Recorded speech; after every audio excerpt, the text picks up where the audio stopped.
Oke, halo semuanya. Kali ini saya sedang bersama dengan Ibu Feni. Ibu Feni itu adalah seorang psikolog dan dosen di Fakultas Psikologi Universitas Negeri Padang. Selamat siang, Ibu Feni. Selamat siang Ibu Hani. Iya. Oke, siang ini kita mau ngobrol-ngobrol dulu nih dengan Bu Feni. Topiknya yaitu tentang kesehatan. Nah, lebih tepatnya lagi tentang kesehatan mental. Nah, mungkin pertanyaan pertama nih yang akan saya tanyakan mungkin ya Bu Feni ya, kenapa sih sebenarnya kita itu perlu menyadari untuk menjaga kesehatan mental, terutama apa pentingnya kesehatan mental bagi mahasiswa? Oke Bu Hani, kalau bicara kesehatan mental ya, sebenarnya kita harus sama-sama kita samakan Oke. frame dulu bahwa kesehatan mental ini sama pentingnya dengan kesehatan fisik. Why? Ya. Gitu ya. Hmm. Kalau orang kan selama ini kalau kesehatan fisik itu terganggu, itu Hmm. kelihatan jelas ya, kayak demam, terus kita flu, atau misalnya Ah. kita pusing dan lain sebagainya, dan kita bisa ngambil sikap abis itu mau tiduran, untuk istirahat, mau minum obat atau apa. Sama layaknya dengan kesehatan mental sebenarnya. Jadi kalau kesehatan mental itu memang gejala-gejalanya nggak sejelas di kesehatan fisik ya, lebih kayak abu-abu gitu ya. Nah, biasanya itu muncul seperti kondisi orang yang sulit tidur, terus motivasi menurun, misalnya, terus kok kayaknya susah banget mau berinteraksi dengan orang, misalnya kan ya, atau ada kecemasan yang tapi nggak tahu juga kenapa sih gitu. Nah, pada mahasiswa, katakanlah misalnya mahasiswa baru ya Bu Hani ya, mereka yang tadinya mungkin tinggal di daerah, kemudian berpindah ke kota misalnya, mungkin nggak semua ya, tapi mostly mahasiswa yang mungkin berasal dari daerah kemudian pindah ke kota itu kan butuh penyesuaian ya. Physically mungkin mereka sehat-sehat aja, tapi mungkin ketika balik ke kosan mereka sendirian, terus jadi sulit tidur, kemudian kayaknya kebayang-bayang rumah, kangen kampung, kangen orang tua dan lain sebagainya. Akhirnya mereka kayak, aduh aku feeling lonely deh, aku kesepian deh kayaknya. Nah kalau ini dibiarkan, kita tidak menyadari bahwa ini adalah sesuatu kondisi yang perlu kita aware terhadapnya, maka ini nanti bisa berlanjut menjadi kondisi mental yang mungkin jadi rentan nih.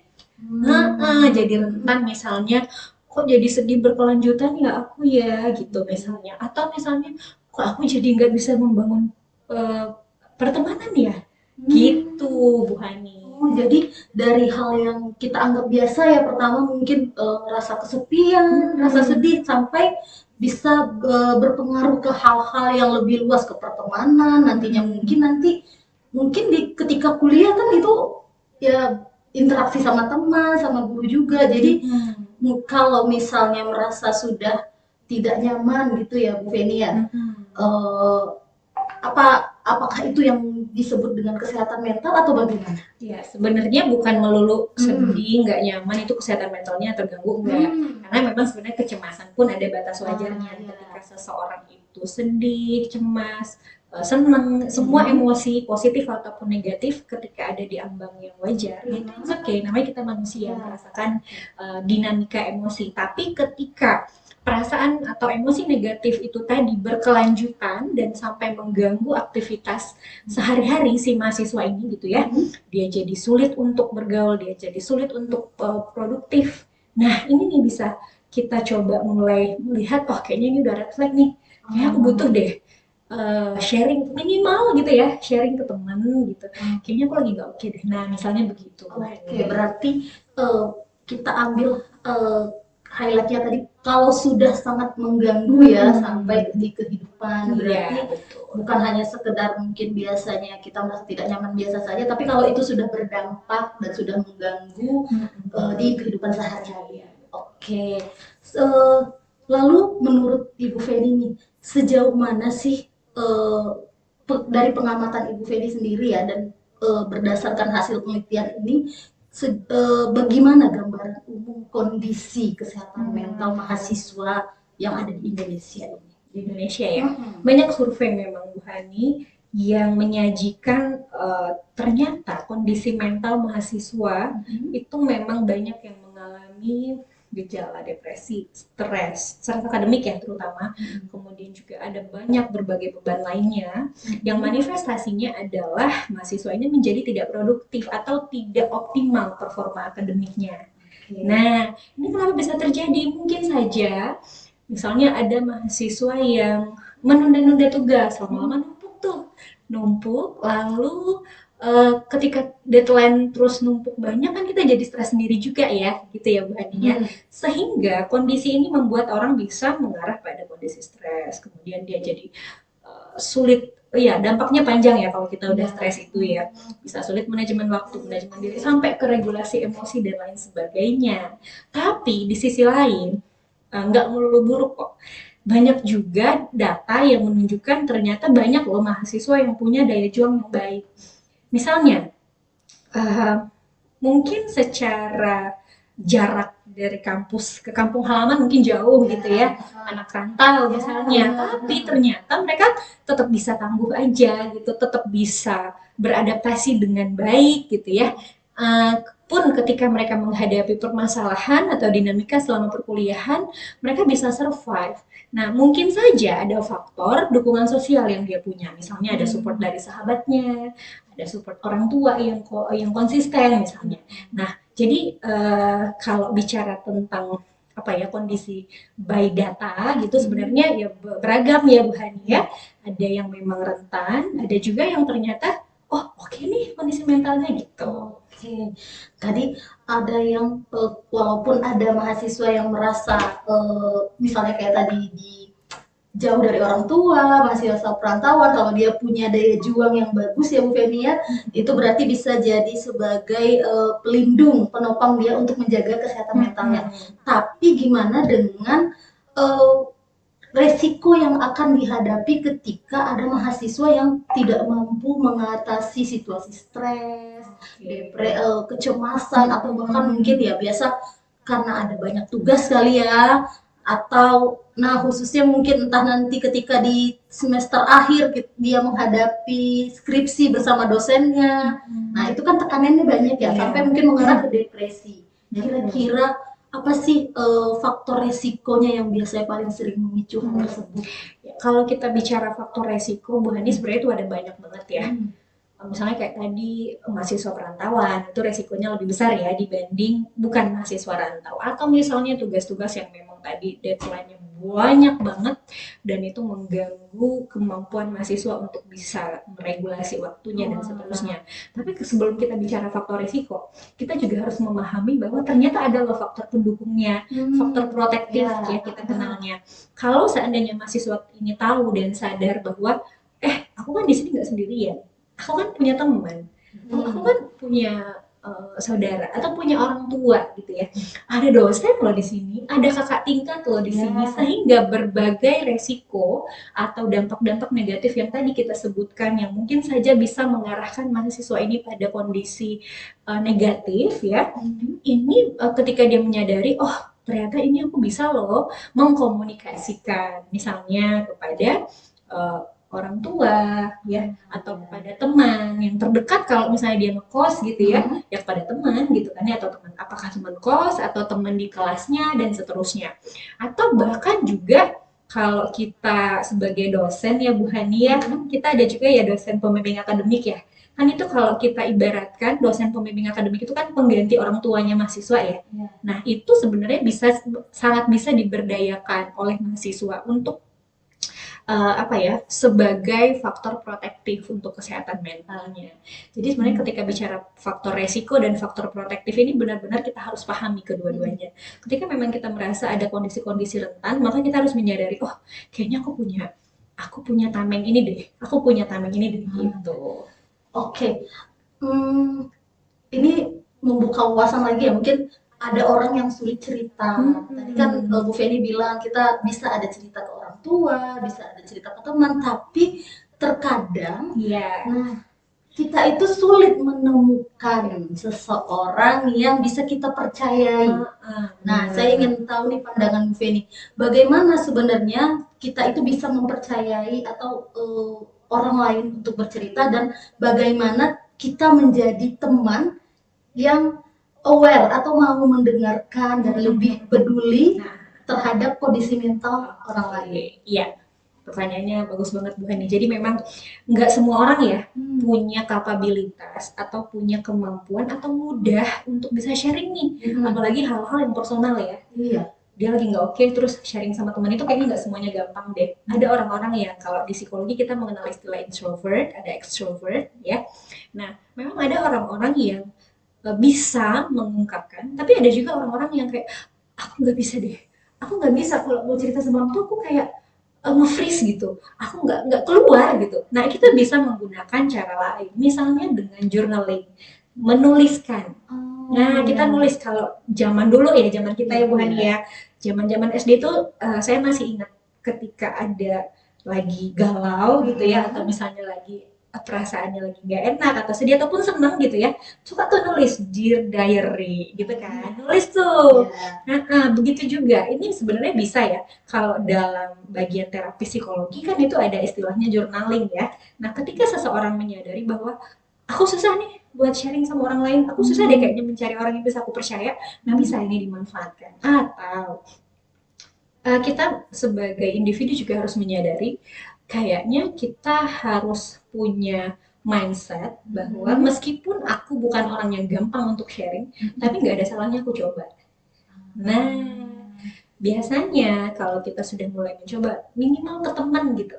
Nah, karena ini berkaitan ya dengan pertanyaan berikutnya. Gimana nih caranya supaya kita bisa jadi teman yang bisa menjadi apa, Bu Hani? Aware gitu terhadap kesehatan. Jadi nggak sembarangan kita bisa oversharing lah tentang kalau orang percaya sudah percaya ke kita, gimana kita bisa menjaga kepercayaan itu. Nah, ini berkaitan dengan kondisi yang tadi kita ceritakan bahwa ketika si A ini mengalami situasi yang tidak enak untuk mentalnya, maka sebagai teman si B misalnya ya, ini bisa mengambil peran sebagai sosok yang hadir seutuhnya dulu, hadir dulu aja. Jadi tanpa ada penghakiman, tanpa ada nggak perlu nasehat banyak-banyak deh, gitu. Listening aja dulu, hadir aja dulu gitu. Nggak perlu harus ya bahkan sampai ya nggak usah menghakimi apa-apa, nggak usah menjudge apa-apa, nggak usah oh kamu gitu doang. Nah kan itu kan yang bikin orang jadi nggak mau cerita ya. Apaan sih gitu doang masalahnya kamu udah galau itu rapuh banget sih. Nah hal-hal kayak gitu dihindari tuh agar kita bisa menjadi teman yang bisa menghadirkan kenyamanan terhadap teman kita yang membutuhkan yang mungkin kondisi mentalnya lagi nggak oke gitu. Nah jadi apa yang bisa dilakukan oleh si teman ini intinya adalah ketika kita hadir seutuhnya tadi, teman kita yang sedang merasa dibantu, perlu bantuan ini akan merasa, oh ternyata aku nggak sendirian ya. Nah, oh ternyata teman aku peduli ya. Nah, saya pernah ada kasus Bu Hani, mahasiswa tapi bukan mahasiswa di sini ya. Jadi dia itu sudah lebih dari 4 semester punya permasalahan dan dia nggak masuk itu kuliah ya masalahnya memang banyak ya sudah dari berbagai arah gitu cuman pada akhirnya membuat dia secara akademis juga menurun ya kan orang-orang dia nggak masuk ya gitu kan gimana nah akhirnya dia menahan diri untuk ya udahlah aku tekan aja nih masalah gitu tapi pada satu waktu dia itu kayaknya mulai merasa aduh aku kayaknya harus cerita deh sama teman aku. Nah, curhat dong nih ceritanya sama teman sekamar. Itu ceritanya si anak ini ya, apa yang membuat dia pada akhirnya menemui saya. Waktu itu adalah temennya ini memunculkan insight bahwa dia nggak sendirian. Apa yang dilakukan temannya ini? Temannya yang di satu kamar sama dia itu cuman duduk diam aja di sebelah dia sampai dia jam 2 pagi itu selesai nangis. Nggak ngapa-ngapain. Sampai jam 2 pagi. Jadi dia ini nangis, semuanya dikeluarin lah ya unek-unek segala macam temannya ini nggak ngasih nasihat tidak ngejudge apa-apa tidak harus melakukan apa-apa cuma duduk aja plong dia cerita terus udah ternyata segitu pentingnya ya Bu Feni ya maksudnya seperti yang Ibu Feni bilang tadi jadilah teman yang seenggaknya menghadirkan rasa nyaman. Iya betul Ya mungkin temannya itu cerita nggak butuh nasihat gitu ya dan apalagi penghakiman cukup hadir dan dengarkan kadang Ya itu yang cukup sulit kita lakukan ya, mendengarkan. Kita lebih banyak bercerita dibanding mendengarkan orang lain. Iya. Nah, oke. Mungkin ini agak sedikit berbeda. Maksudnya kita berpindah ke kesehatan mental yang berkaitan dengan media sosial saat ini. Oke, iya, iya. Nah, ini kan mahasiswa-mahasiswa sekarang ini ya, Kak, lagi berada di fase generasi Z ya, Gen Z ya, Iya, dibilangnya Gen Z ya, ya. Gen Z. Iya, iya, Nah, iya. apa-apa semua sosial media Iya, ada benar. Instagram, TikTok itu paling sering banget. Mm-mm. Dan di sana informasinya mudah banget Benar. didapatkan, Iya, iya. cepet banget dapatnya. Nah, apapun yang mereka inginkan bisa dicari.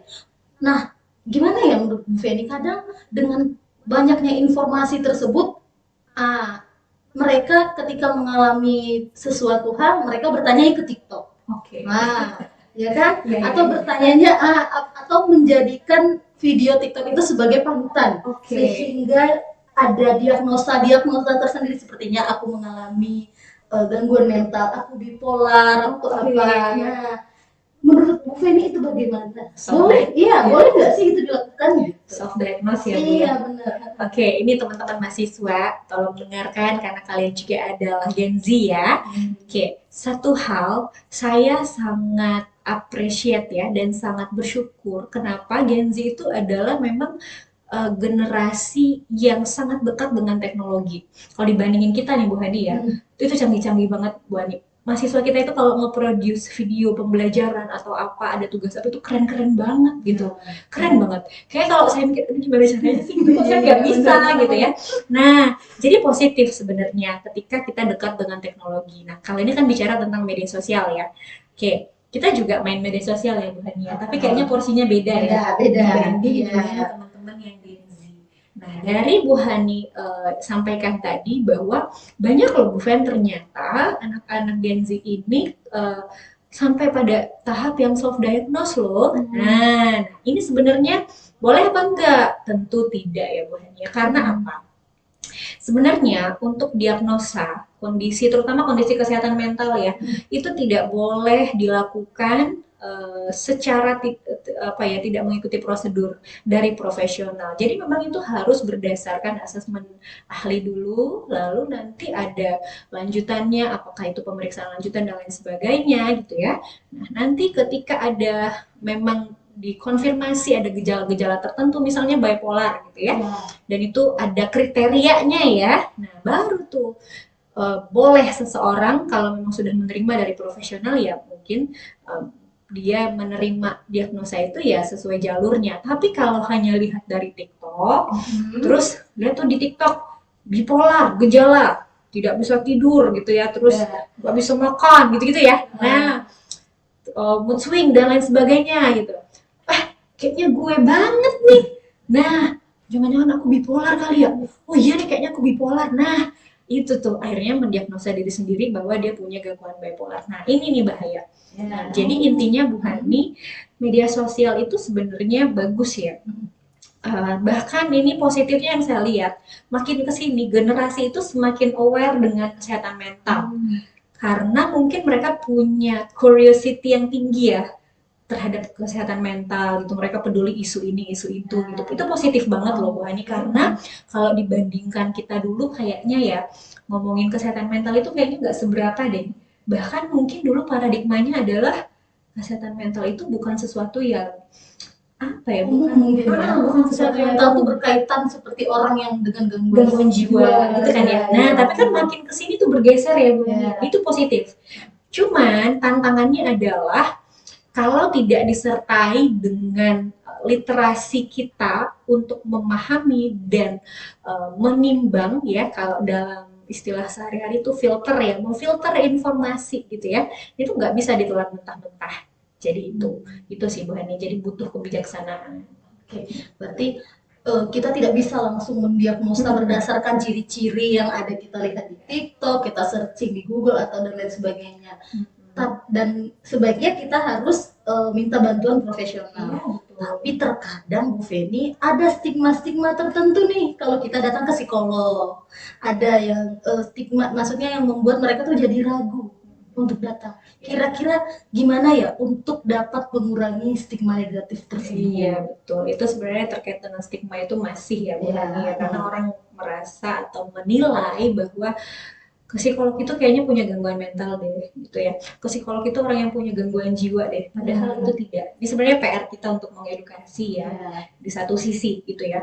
Tapi di sisi lain juga bahwa sebenarnya makin kesini tuh media sosial bisa kita manfaatkan ya untuk menyampaikan kepada halayak ramai bahwa kamu tidak harus punya kondisi kesehatan mental yang bermasalah dulu kalau harus ke psikolog. Karena apa? Jadi saya pernah, ini berkaitan dengan kasus mahasiswa yang lebih dari 4 semester tadi ya. Saya gali-gali, kamu sudah berapa lama mengalami ini gitu. Dan itu ternyata sudah bertahun-tahunan. Bayangin Bu Hani, kondisi mental itu tidak sehat dalam jangka waktu yang panjang. Dan dia pendem sendiri. Itu perjuangannya gimana coba? Lelahnya gimana coba? Gitu kan ya. Nah, akhirnya dia dapat insight bahwa iya Bu, dulu itu aku takut dipandang aneh. Dulu itu aku takut dianggap gila. Nah, itu yang banyak bikin khawatir tuh dianggap gila itu. Iya. Aku takut kalau misalnya aku dinilai berbeda dari yang lain, Bu. Terus apa yang bikin kamu akhirnya tidak mendengarkan itu gitu ya? Akhirnya aku kewalahan, Bu, aku nggak sanggup gitu. Jadi kayaknya mentally dia udah yang benar-benar kekeringan gitu ya, udah benar-benar kayak aduh kayak nggak kuat deh. Nah, ketemu ketemu teman sekamarnya dia tadi. Nah, bisa jadi teman sekamarnya dia tadi juga memberikan pandangan kali ya. Ayo dong kita ke profesional. Kita boleh loh sebagai teman ya, teman-teman mahasiswa, sebagai teman, kita boleh banget ya memberikan suggestion, memberikan saran kepada seseorang yang butuh pertolongan, tapi dengan lemah lembut ya, dengan elegan, tidak memaksa, tidak memerintah gitu ya. Kayaknya kalau kita ke profesional gimana? Nah, itu boleh banget ya, tapi catatannya tidak memaksa. Nah, akhirnya si mahasiswa ini datang ke saya dan setelah melalui beberapa sesi konseling, akhirnya dia merasakan bahwa oh, ternyata dampaknya justru gede banget ya setelah aku konseling Bu gitu.